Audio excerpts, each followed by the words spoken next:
Page number this is 46। प्रश्न है, आपके अलावा घटनास्थल पर मैं स्वयं उपस्थित रहा और घटनास्थल पर आपके अलावा मैं भी संपूर्ण संज्ञान में किस किस समय क्या क्या घटित हुआ। हाँ, आप वहां उपस्थित थे।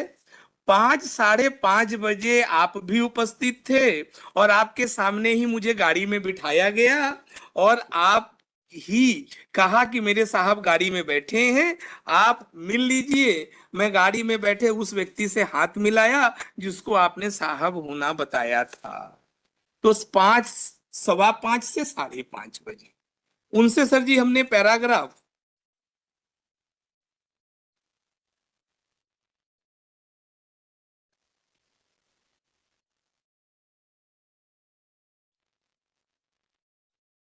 पैराग्राफ 11 में सर जी ये पूछा, ये बात तो उन्होंने एडमिट किया। यह बात सही है कि 5:15 बजे के पश्चात जब मैं अभियुक्तों के साथ गया था तो हमने बीच में अन्य कोई स्थान पर समय बर्बाद नहीं किया था।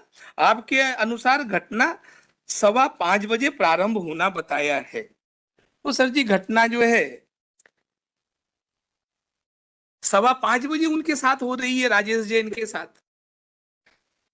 अब सर जी क्या होता है कि मैं, राजेश जैन, श्याम सोनी, राजेश पारिक, संतोष जैन रेडिसन चौराहे पे 5 बजे मिल रहे हैं। 5 बजे क्या होता है, राजेश पारिक, श्याम सोनी और संतोष जैन होटल सायाजी जा रहे हैं, जो 1 किलोमीटर है, आया है एविडेंस में हम सब। 1 किलोमीटर है होटल सायाजी। और घटनास्थल से, उसी रेडिसन चौराहे से उस घटनास्थल पे जा रहे हैं जहां पे एब्डक्शन हुआ है। हम यहाँ सब जो स्विफ्ट गाड़ी से जा रहे हैं, यहाँ टवेरा गाड़ी से जा रहे हैं। घटनास्थल पुलिस ने कहा है लगभग 1 किलोमीटर था और सायाजी होटल 1.5 किलोमीटर है। घटनास्थल पे जैसे ही पहुंचते हैं, हम कहते हैं कि साहब, ये प्रोसिक्यूशन के एलिगेशन है, हम कहते हैं कि साहब हमारे गाड़ी में बैठे हैं। राजेश जैन गाड़ी से उतरते हैं और उस गाड़ी में बैठ जाते हैं जिसमें अभियुक्त हैं। गन पॉइंट पे उनको एबडक्ट कर लिया और जैसे ही एबडक्ट किया उसी समय सर जी संतोष जैन का फोन आ रहा है। उसी समय संतोष जैन का फोन आ रहा है जिसमें कहा कि भाई मैं फंस गया हूं, जल्दी आओ, और किसी आरोपी ने छीन करके काट लिया। अब सर जी ये तो बात किसकी है, राजेश जैन की। अब संतोष जैन क्या कह रहे हैं, संतोष जैन कह रहे हैं कि साहब हम तो सायाजी होटल पहुंचे, वहां पहुंच के पहले मैंने 10 मिनट इंतजार किया, कोई नहीं आया। फिर आधा घंटा इंतजार किया, कोई नहीं आया। फिर जो है हमने फोन लगाया तो राजेश जैन ने घबराहट भरी आवाज में बोली, भाई मैं फंस गया हूं, जल्दी आओ। तो 5:15 बजे से 45 मिनट बाद आपने फोन किया तो वो फोन तो 6 बजे आया। चलिए आपके पास 5:15 बजे आया, थोड़ा समय का कॉन्ट्रडिक्शन है। अब ज्यादा पे आते हैं, एफआईआर करता तो कहता है साहब मेरे पास तो फोन 6:30 बजे आया।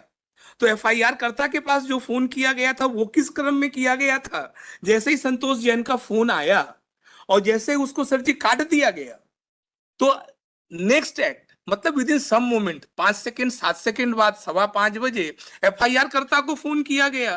तो मतलब जो एफआईआर कर्ता को फोन किया गया था वो 5:15 बजे किया गया था, उसने 6:30 बजे रिसीव किया।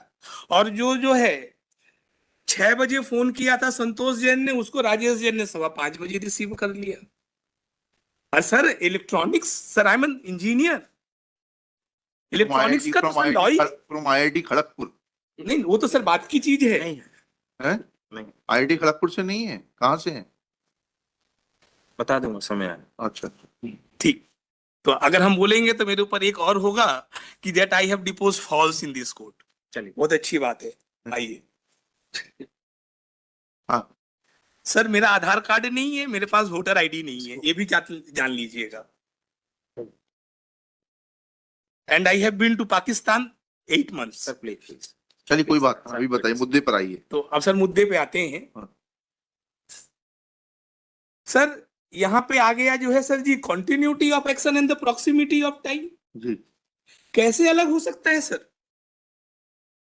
अब उसके बाद फिर हमने जो है विवेचक साहब से कहा कि साहब आप ये बताइए वो घटना स्थल कौन सा है जहां पे जो है इनके साथ अपहरण हो गया। अब सर इनके सर जी एबडक्शन की स्टोरी सुनते हैं सर। अब तो रैंसम डिमांड में सर यहाँ क्रैश हो गया। यहाँ पे सर जी तुमस्को ब्रूनो ने केस में ऑनरेबल सुप्रीम कोर्ट ने बोल दिया, आर्टिकल 141 ये कह देता है कि जहां पे 3 बेंच ने फैसला कर दिया, that is an president ruling. एक मेरे ऊपर क्या आरोप है, आपका आरोप है मेरे ऊपर क्या आरोप है, आपका आरोप है मेरे ऊपर कि आई ल्यूड राजेश जैन। हमने राजेश जैन को क्या किया, ल्यूड किया। ल्यूड करके क्या किया, जो सर उसको इंदौर बुलाया, इंदौर बुला करके हमने अपहरणकर्ताओं के हवाले कर दिया ताकि जो है एक्सटॉर्शन जो है लिया जाए। तो सर जी हमने जो है क्वेश्चन किया PW20 जो विवेचक थे, और ट्रायल कोर्ट का कंक्लूजन क्या है उसको देखें sir. PW20 page number 166 para 10।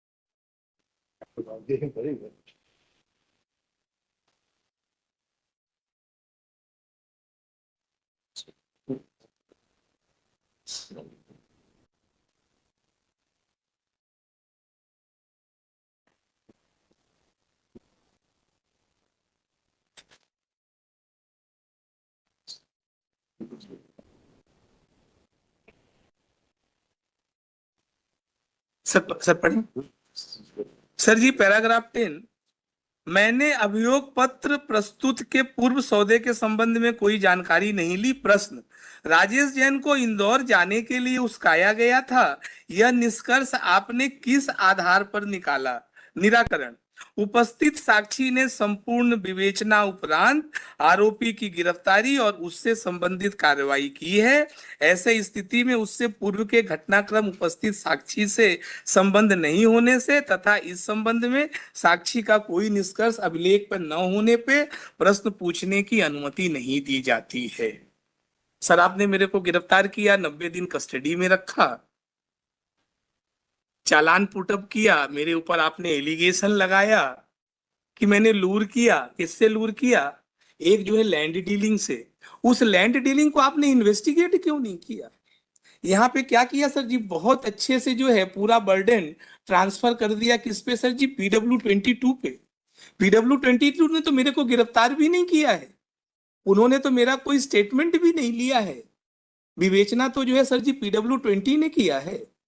तो आपने तो जो है सर जी मेरे खिलाफ जो है कोई सबूत ही नहीं पेश किया। The case is a hit to section 102। Illustration भी ने किया है। तो आपने तो जो है सर जी मेरे खिलाफ जो है कोई सबूत ही नहीं पेश किया।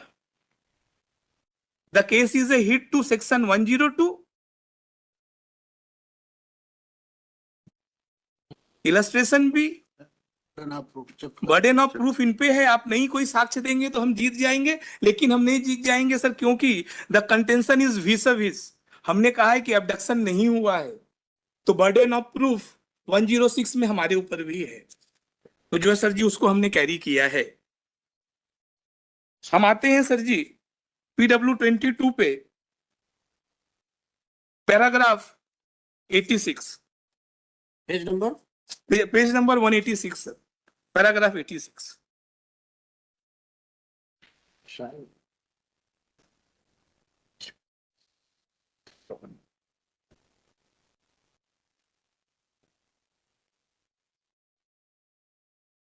जी।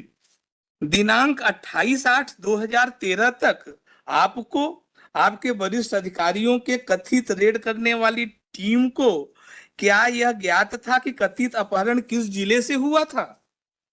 तो उनका उत्तर है, मेरी जानकारी अनुसार शायद सभी को यह जानकारी थी कि अपहरण जिला इंदौर से हुआ था, किंतु जब अपहरित राजीव जैन ने परिजन से पुलिस थाना कोतवाली खंडवा आकर घटना बताकर प्रथम सूचना दर्ज कराई गई थी, तब उनके परिजनों ने अपहरण इंदौर से होना बताया था, जिस कारण परिजन ने बताया था कि लैंडलाइन नंबर पर अब अज्ञात व्यक्तियों द्वारा इंदौर से फोन कर अपहरण के बारे में बताया था। अब सर एडमिशन यहाँ से चालू होता है। यह कहना सही है कि साक्षी सहायक उप निरीक्षक भरत सिंह के धारा 161 सीआरपीसी का कथन मेरे हस्तलिपि में है। यह कहना सही है कि उस साक्षी ने उक्त कथन प्रदर्श D21 में ऐसे ए भाग में यह उल्लेखित है कि खंडवा जिले से दिनांक 24/8/13 को एक व्यापारी का अपहरण बदमाश अज्ञातों द्वारा किए जाने की सूचना। अब सर जी 28 तारीख सर जी को क्या है, 28 तारीख को धनंजय अपहरण फिरौती मांग रहा था और 28 तारीख को अपहरण खंडवा में हुआ है, इंदौर में नहीं हुआ नहीं है। 28 को तो रिकवरी हो गई। सॉरी सर 24 तारीख को, 24, हाँ वही 24 मैंने तारीख कहा आपको। लेकिन सर ये जो कथन यह कहना सही है कि सहायक उप निरीक्षक नाथूराम दुबे ने पुलिस कथन D22 में ए से ए भाग में जो है उक्त तथ्य में उल्लेख है स्वतः कहा कि D21 व D22 में खंडवा जिले के स्थान पर त्रुटिवश खंडवा जिले से लेख कर दिया था, त्रुटि हो गया सर। यह कहना सही है कि पुलिस उप निरीक्षक नरेंद्र कुमार के पुलिस कथन प्रदर्श D23 में ए से ए भाग पर मध्य प्रदेश के खंडवा से अपहरण होने का उल्लेख है। स्वतः कहा कि D3 में मध्य प्रदेश के खंडवा का के स्थान पे मध्य प्रदेश के खंडवा से लिख दिया था।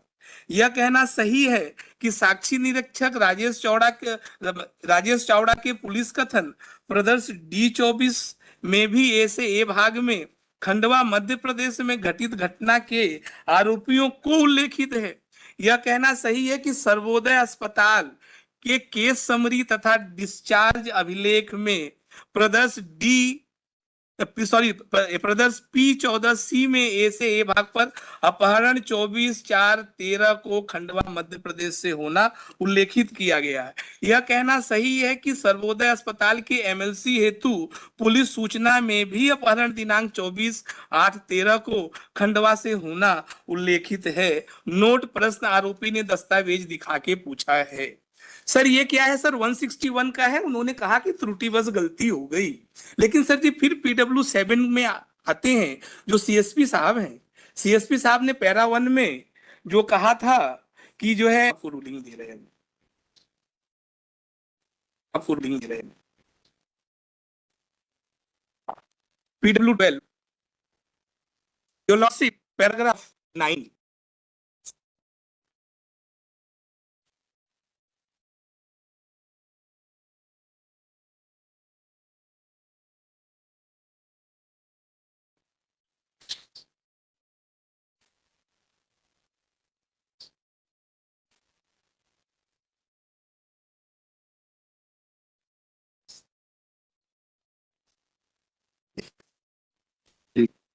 सर जी पैरा 96 में PW